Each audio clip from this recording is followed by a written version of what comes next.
We're recording. Hey everyone, welcome back to the Tornado Podcast. I'm Tyler, I'm Nick. and today is kind of a laid-back podcast because we both have a lot going on right now. So, as you know, this last week we didn't have a podcast. We just couldn't find the time to do it. And this week, since it's Thanksgiving, we decided to move our podcast a little earlier. This one's going to be a lot less informal and more just conversation between Nick and I. And Nick has a lot of exciting stuff he wants to talk to us about. So you can preface us a little bit, Nick. Okay, well, the first thing before we get into the news, the exciting news, the next month or so, it's going to be very busy with the holidays coming up. And then because my Christmas break for school is basically December 14th through January 22nd, I believe.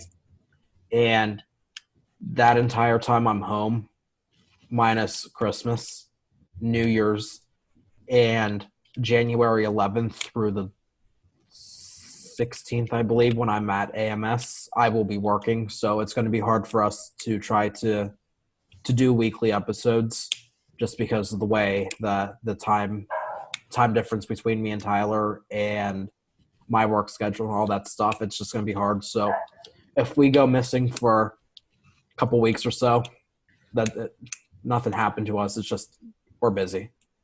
Hopefully it's temporary. Yeah. But I don't know. I start grad school in January, so we'll see how that plays into our schedule. Worst case scenario, we're going to have to push the podcast back to every other week. Yeah. Definitely over winter break, but once the semester starts going next semester, we're probably going to, if we're both going to be busy. I shouldn't be too busy, but if you're going to be busy with grad school, we're going to have to push it back to every other week. But, well, it's a work in progress. We'll give y'all more updates once we have more to talk about in terms of that. So, okay. Do you have any news, Tyler? I guess I can give you guys an update on grad school. In episode 1, I told you guys about I was applying for grad school, and I decided on Texas Tech, which is where I am. It's where I got my undergrad. So no surprises there, but I really like the geography program there. I feel like there's a lot more to do with it, other than because I am still very interested in emergency management, but I want more options career-wise. So even though I'm still working towards emergency management, it may not be the end goal.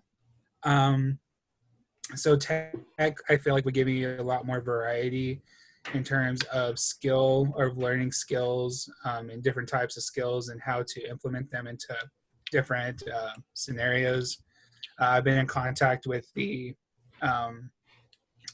graduate advisor there, and he's been very helpful, willing to work with me in my interests, which is something I'm very happy about. So I'll probably be doing something tornado related in terms of thesis stuff, because I told them that's a big thing for me, and they said there's definitely a lot to look into, so I'm really excited about that. I'm still in the applying process, so it's not official yet, but I feel like since I'm already a tech student and whatnot, and I've been making myself known to the people involved, I feel like I have a pretty good shot of getting in. Knock on wood. Right. But other than that, nothing really to report in terms of that. We have a chance of severe weather down here this weekend. I won't be able to make it down there, or it's actually over, not down, over into Oklahoma, North Texas, which is only about a 4 or 5 hour drive from where I am. just because where I am, we're supposed to have a winter storm, so that's fun. Yeah, I On was looking at the Thanksgiving, models. It's looking very potent. yeah. The Well, the storm, it's going to be a really big wind producer yeah. across my area. We're looking at winds in the 50 to 60 mile per hour rate. Tongue twister Well, there. that trough that's coming through looks mean too. hmm Um, so I have a feeling there'll probably be some pretty decent tornadoes on Friday. It's Uh, already in a slight risk. So yeah, I'm sure we'll they only see put that go up. yeah they put up a 15% for Friday. Um, but once again, like I said, I'll be dealing with the winter storm, and I also work that day, so no storm chasing for me. That's sad. I don't know. The more I get older, and as much as I love storm chasing, I really do. Like I'm getting to where like if I miss events here and there for good reasons, I'm not gonna get mad about it anymore. When I first started out, I would get mad for missing everything, and I mean to be honest,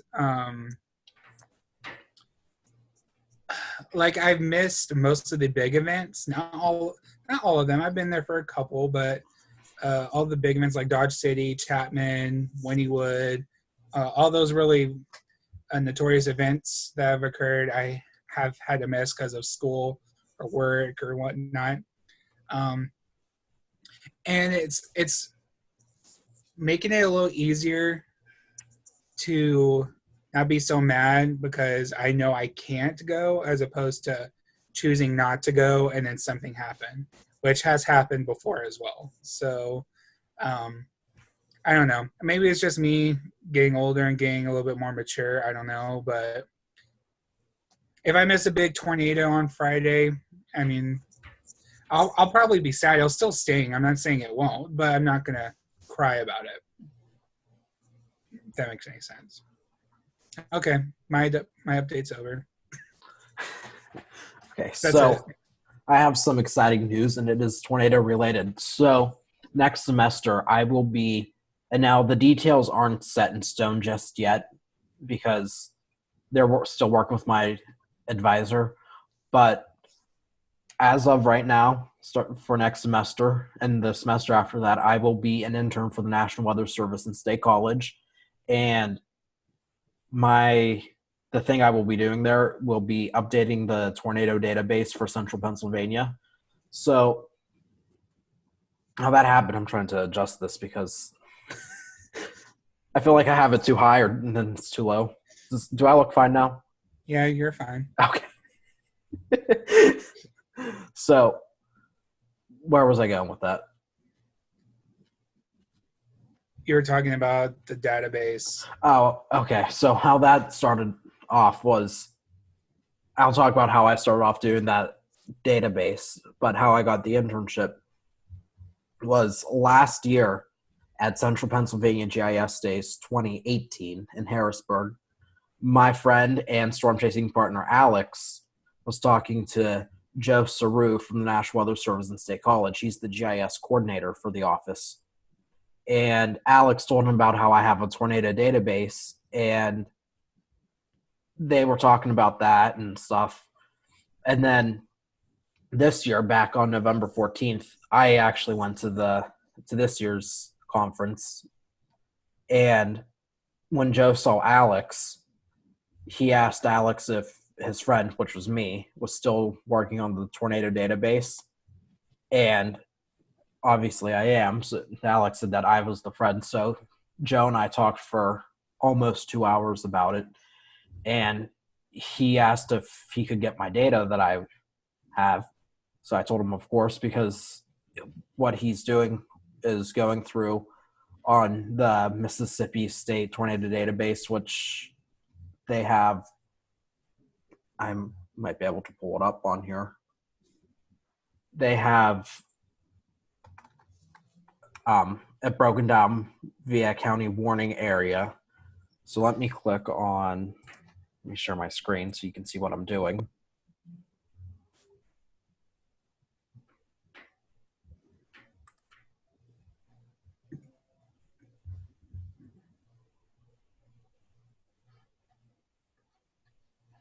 Okay, can you see this?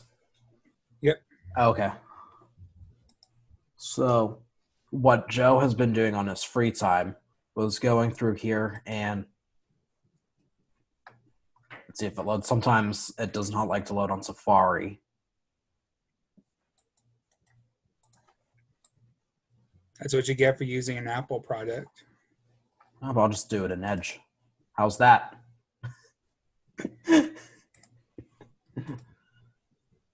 Sometimes it doesn't load on Edge either. On Windows or Mac, I don't get it. Okay, so it's not going to load. But basically, it has the tornadoes broken down via county warning area. And what Joe was doing was going through and updating the one for the State College office, the 33 counties that State College covers. And one of the issues with the official database is that tornadoes before 2007, 2008-ish, they usually only have the touchdown coordinates and not the liftoff coordinates. And 90% of the time, they're inaccurate. Okay. That's just how it is. Sometimes they're counties off. So my favorite example is this one. So we're going to do Pennsylvania because that's what I'm focusing on with my thing. And Jefferson County. So here's Jefferson County. And you got this one tornado all the way over here plotted in Luzerne County near Hazleton. That tornado actually touched down near Punxsutawney. So you could just see how far off that is. 130 miles, if I remember correctly. I wonder why that is. It's just how it got marked down in the thing. So what I did was about 5 years ago, you can see here's my thing of Pennsylvania tornadoes. Was I started looking into this stuff, but another thing that made me want to do it was you had all the tornadoes before 1950, and Rizzulus documented all the ones that were F2 or greater. Real quick. Yes. Because I could see the path for the 1980 or the This F5 on the far left. Yes, this one. Yeah. That's the Wheatland tornado. Yes, that's Wheatland. the one that's right behind me. I couldn't think of the name. But what is that other F5 track? So this was one that happened in 1860. And Rizzulus didn't assign ratings to tornadoes before 1870. But in my database, I did. And this one, I went F5 because the damage it produced was very similar to that of the 2011 Philadelphia, Mississippi tornado. This thing dug trenches 2 feet deep in the ground. Oh, okay. Debarked trees, swept away an entire town. So I felt comfortable enough going F5 for this in my database. And then I noted that down here. Damage was very similar to the Philadelphia, Mississippi F5 in 2011. So I started looking into the tornadoes before 1950, and they're not really mapped out. You can go to the tornadohistoryproject.com. It only goes back to 1950. Now, on the Mississippi State website, some offices, including the Pittsburgh office and Nashville, do include the significant tornadoes from Grzoulis's book. And soon enough, the State College office will also have them because they will be incorporating my database. And when I say I will be incorporating my database because you're the one doing it. Yeah. So Joe asked me for the data. I sent it to them. He talked to his boss, Barbara Watson, who is the MIC at the office, and they thought it would be a good idea for me because I have all the information for me to actually just do it for them. So Nice. yeah, so that's what I'll be doing for the next 2 semesters, which That's is very exciting, exciting. though. And one of the other things that made me actually start my own database was this tornado right here, the 1949 tornado that went from near Johnstown through Altoona. Altoona is where I'm from. That is my hometown.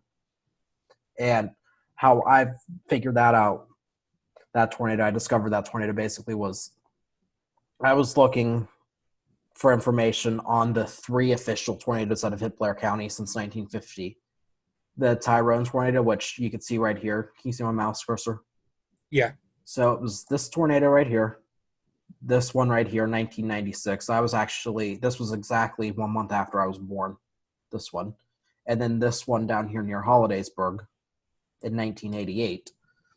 So I was trying to find information on these 3 tornadoes, and I stumbled upon the Blair County Hazard Mitigation Summary from 2013, and it listed these 3 tornadoes, but it also listed a tornado, and it said it hit Carson Valley in 1949, but that was the only information listed in there.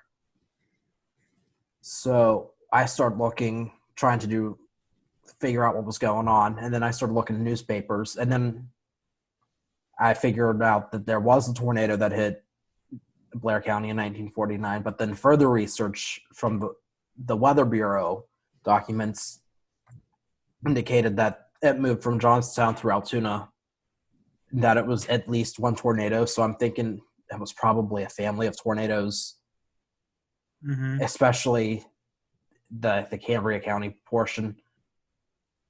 The only portion that I think was continuous was from Carson Valley, which is right here. This is Carson Valley right here through Mm-hmm. Altoona. So So in your research, you found breaks in the damage path? yeah, so I'll click on this. And so then I actually did write about this. So shout out to Tornado Talk. I have a summary on this tornado and the 6 other tornadoes that occurred this day in Pennsylvania. So you can see on May 22nd, 1949, there were at least 7 tornadoes. I say at least because there may have been more, just because the documentation up until the early 80s was iffy, Right. to put it nicely. Right. Even through the 90s, it's and it doesn't really get accurate until after the it's been a long day. I'm not going to even try to say that word. When Implement. they implemented the enhanced Fujita scale, and then they started doing very detailed damage surveys after about 2007, 2008. So, let me click out of here. So, there was damage in Johnstown, and then the next reported damage was over here in near Beaverdale, where a large barn was flattened and there were sheep killed inside the barn. And then the next damage was reported as it was swept down through the Carson Valley, where it toppled thousands of trees as it moved towards Altoona.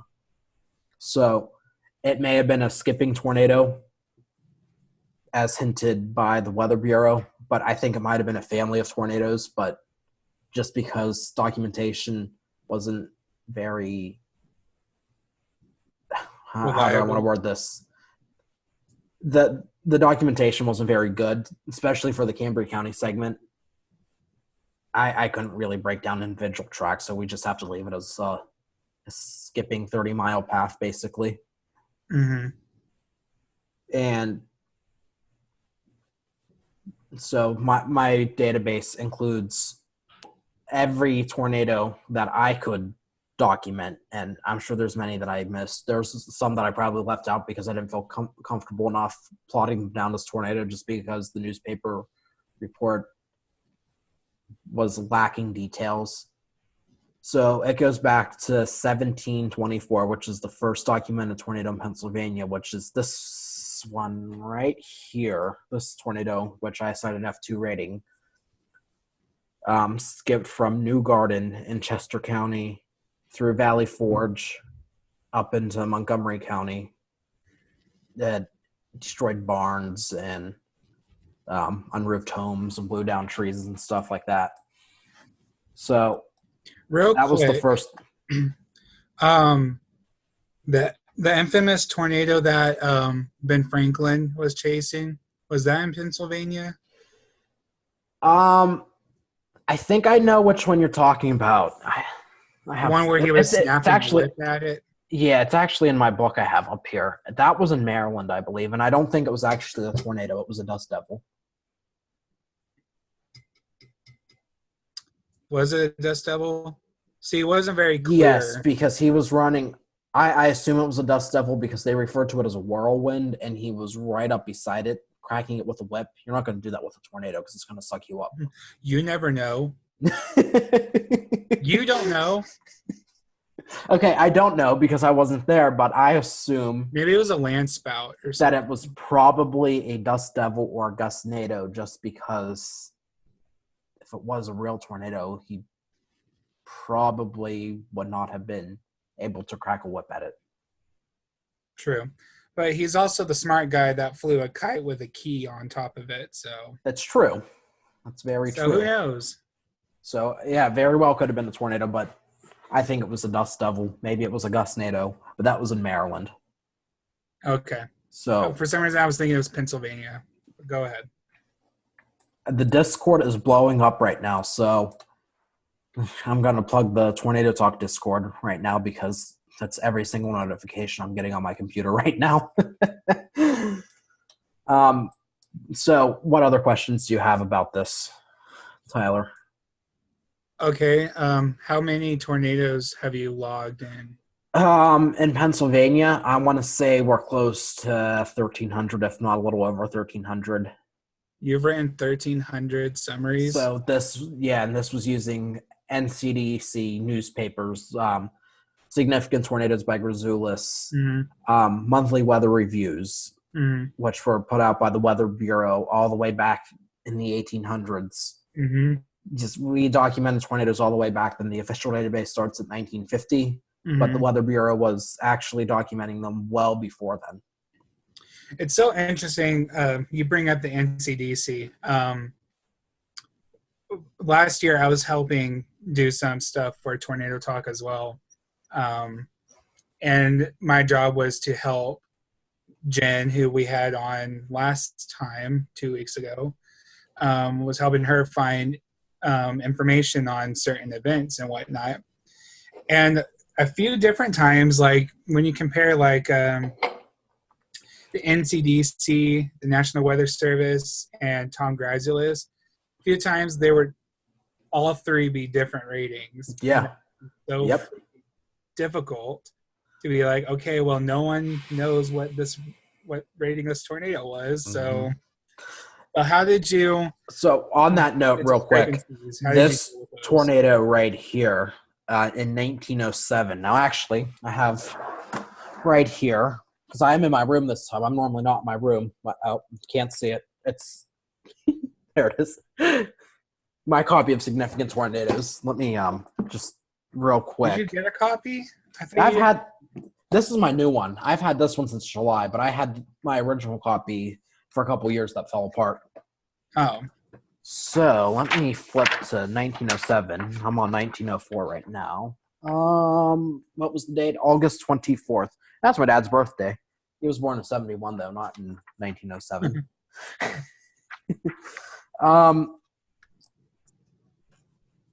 Where is it? Okay.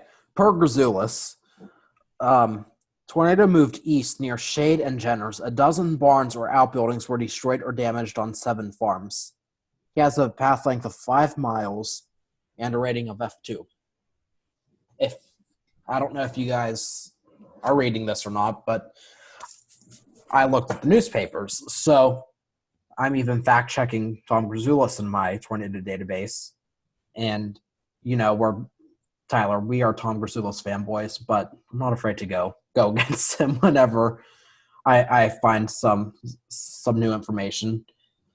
So the tornado swept down Laurel Mountain, passed through Roaring Run Hollow, Jenners, Boswell, just missing Glessner. Dozens of barns and countless outbuildings were destroyed. One home was smashed to pieces, and the woman inside was injured, and other farmhouses were blown down. That's what was What does reported that in the even newspaper. mean? Blown down? What does that even You mean? see, because that's what it was reported in the newspaper, so I don't know if the house simply collapsed or you had the roof blown off Mm-hmm. and then the walls collapsed. Or I don't know exactly what that means, but the homes were blown down. 12 sawmills were swept away, and great forest trees were obliterated. A cow was carried 30 yards through the air, and orchards and crops were leveled. 3 other injuries occurred, so that makes 4 injuries. Grazoulis has no injuries reported, and the damage swath reported in the paper was 500 yards wide in some places. He doesn't have a path with listed in there. So, Right. and he has his moving east through the Jenners area, and it actually would have moved based on the newspaper reports southeast. And based on the report that one home was, quote, smashed to pieces, I upped it from F2 that he had to F3. And for some of the tornadoes that occurred post 1950, the official tornadoes now. Mm-hmm. So like this F3 right here through Jefferson County, this happened on July 11th, 1976. And if we go back here, if I still have, it's this tornado right here, which is shown as a long tracked F2. So again, looking through all the sources, got Grazoulis, got newspapers, got the storm data publication. You got this tornado that touched down up here in Forest County and then moved south into Jefferson County. And then you got the other tornado. The Forest County segment is not officially plotted, but it does appear in storm data publication, the late reports. Mm-hmm. And then you got the separate tornado down near Brookville and Reynoldsville. So I plotted this one as an F2 because it destroyed cabins and unroofed a home and caused significant tree damage. So that's F2 damage. So I listed it as F2. And then I upgraded the official F2 to an F3, and I basically corrected the path because let me find where it says in here. Where is it? Okay, so near Reynoldsville, it was a half-mile wide and 2 homes were demolished. So based on that, I upgraded it to F3. Mm-hmm. So and then we got this tornado is officially rated F3, but a lot of older publications have it rated as F4. This was during the 1985 tornado outbreak. And I wrote about this outbreak, the tornadoes in Pennsylvania, on the Tornado Talk website. I have provided this new information to Jen, and I also uncovered some new photos of different tornadoes that occurred, some of the damage, and some personal stories about people who either survived the tornado or were killed by the tornado. So when the new Tornado Talk website gets unveiled, she will be updating my funnel feature to include the new information. So this was originally rated F4. Don't know when it was downgraded to F3, but damaged photographs I've seen show F4 damage.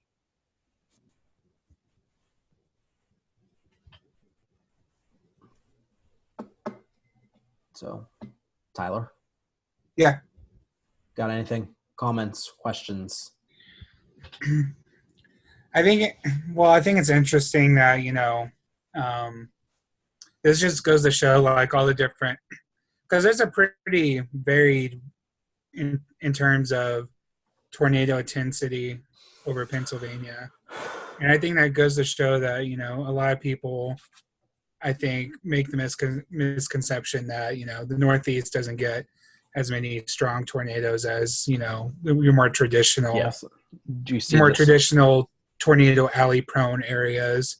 But I feel like that's a pretty good example of showing that, tornadoes of any intensity, of any size, of any shape can occur anywhere, including the Northeast. So one last tidbit.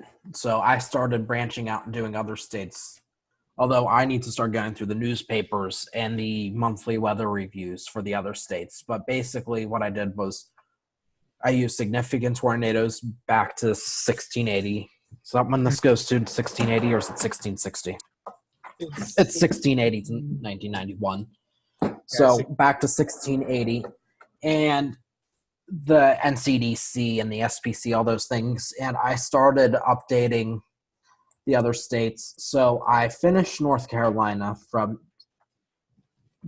again, this isn't going through my newspapers yet. I need to start doing that. So I have North Carolina, Ohio, West Virginia, Virginia, Maryland, Delaware, New Jersey, New York, and all the New England states done.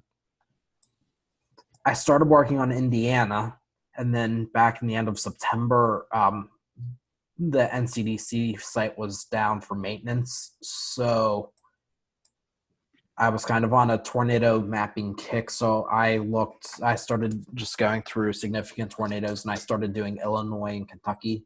I basically got busy. The tri-state tornado. Yes, we have the tri-state tornado right here. But I got busy and I quit working on Indiana. I think I left off at like April 20th, 1966 or something like that. So once I start getting more free time, I'll start getting back through. So I eventually plan on having the whole United States done. So it's happening very slowly because remember, I started Pennsylvania over 4 years ago. Mm-hmm. I was just gonna say, I think it's interesting that you're starting up with the entire like Northeast and then working your way down. Mm-hmm. Well, I start off with Pennsylvania because that's where I'm from, and then I'm like, right. I just started branching out. I feel like more people would have started with either Oklahoma or Texas or even Kansas, just because there's a lot more to talk about or a lot more to look at. I mean, in the concept of, that's traditional tornado alley, so that's just what more people think about, I feel like. Now, what I think is interesting, let me see if I can pull up my little drawing thingy, the pen. That's not it, that's the highlighter. So you can see areas where there tends to be a lot of like mini tornado alleys. So this area right here sticks out to me across Ohio. There seems to be a lot of stronger tornadoes in this area. Even down here around the Dayton area. Cincinnati. Yeah.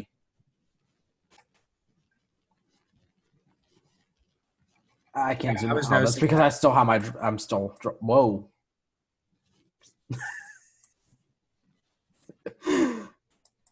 There we go.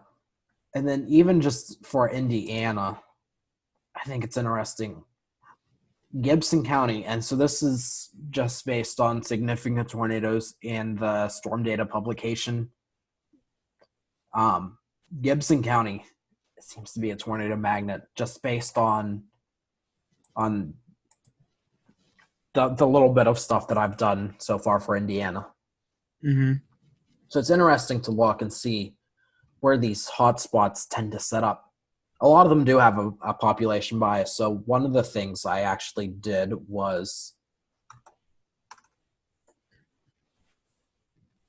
and the National Weather Service, they did take my data that I did use for this, was I ran a hotspot analysis just based on the touchdown locations, and I saw where the greatest clustering of touchdowns occurred in Pennsylvania.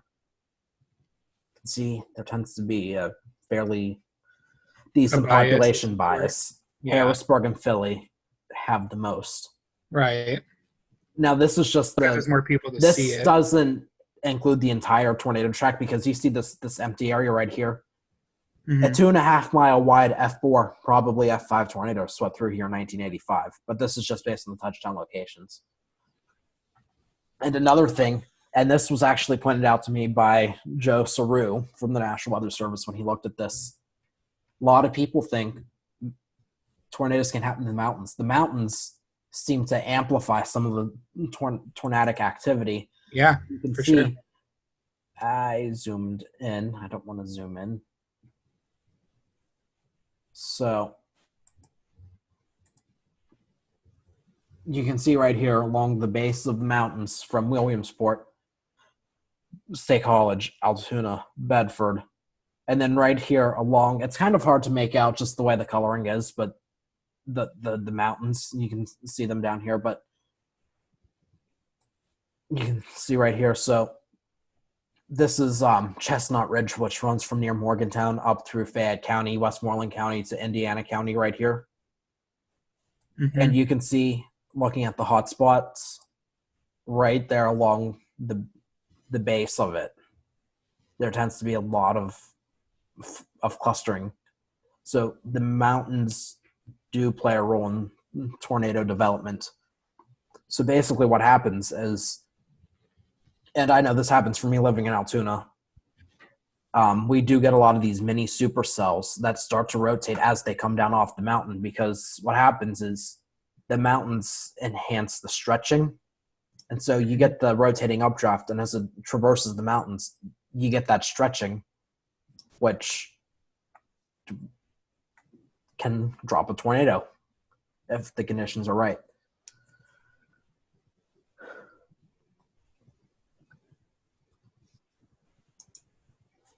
I'm just so in awe. Like, this is so cool. Yeah, this is what I do. This is my this is my thing. This is my baby right here, my tornado database, and I'm excited that I'm actually able to do stuff with it. So it's gonna be fun, because I'm gonna be able to do more research, because I'd say I'm 95% confident with this, because there's still some things that I need to look into. So I'll be able, now I have an incentive to go back in and make sure I got the details right, if that makes sense, because it's going to actually be used for something. So from what I'm understanding, and again, the details are a little bit iffy right now, because there's all the red tape and stuff that you got to go through between the university and then the National Weather Service office. Sure. From what I understand, I will be updating the Mississippi State information first. And then after we get this done, the official database, which means the SPC database, will then be updated. So it's going to be interesting. It's going to be fun. Yeah, for sure. So that's all I have to say about that. Well, that's really exciting, though. That's a really cool opportunity that you have. And I'm sure you'll keep us updated. Yeah, I'm looking forward to it. All right. Is there anything else you want to tell the general public?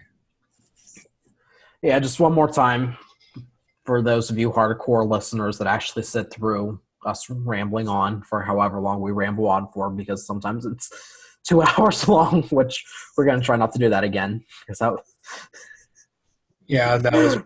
that was bad.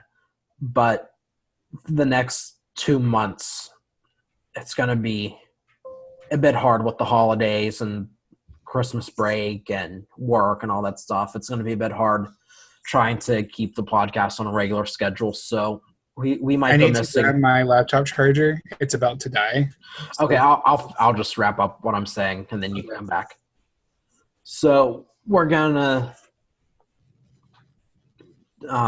you see, I lost my train of thought. Thanks, Tyler. You're talking about this is also lack of sleep that's playing into this also. I'm very tired right now. I just got back from New York City on Saturday for a couple of days. Didn't sleep very well up there. And then I've worked the past 2 days all day, so I'm tired. But we might not be able to do this weekly until we get into February again. Yeah. But so, like you said, we'll play it by ear and see what happens. Yeah. If we have to, maybe we can even, if there's a day we're both free, just pound out a couple episodes. Yeah. But we'll see what's going on. But don't get – if we go missing for a week or two, Don't Don't worry. panic. Yeah. Don't unsubscribe. Yeah. Don't send us email. Well, you can, because I'm sure we piss someone off because we talk about something they don't want us talking about. Shut up already. Bad press is good press. Exactly. There's no such thing as bad press. Or what's the saying? I think that's it. There's no Yeah. such thing as bad press. Yeah. So follow us on Twitter, tornado_podcast. Send us an email. And go follow Tornado Talk. Follow Tornado Talk. Join the Tornado Talk Discord. Actually, let me pull up the Discord real quick so you can see how the Discord is. So right now we're talking about the what Jen posted, what she wants to do is have, because the decade is over in a month, which is scary to think about how fast this flew by. Yeah. A top tornado event of this past decade. So the people in the Discord have been chiming in on what they think should be included. So there's a lot of good talk that goes on here. And then there's also a weather photos section. So people upload their weather photos that they've taken. And then we have our own podcast talk. So this is for, I love this picture right here. Perfect. And then I'm not going to click in the private chat, but that's me and Tyler's private chat for the podcast where we do our brainstorming. But join the Tornado Talk Discord if you like tornadoes, which if you're listening to this podcast, you have to like tornadoes. Or you're my friend Adam who listens to it just so you can make fun of us the next day. Because he has no idea what we talk about. No such thing as bad press. Right. So join the Discord. Follow us on Twitter. That's about it that I have to say. Tyler? Okay, well, my laptop is about to die. So until next time, like we said, we don't know for sure when that is. But until next time, we'll see you guys later. Go watch our other podcasts. And if you haven't watched last week's, do so. It's great with Jen Nairmore from Tornado Talk. Mm-hmm. It was a really good episode. And until then, we will see you guys later. Bye. Bye.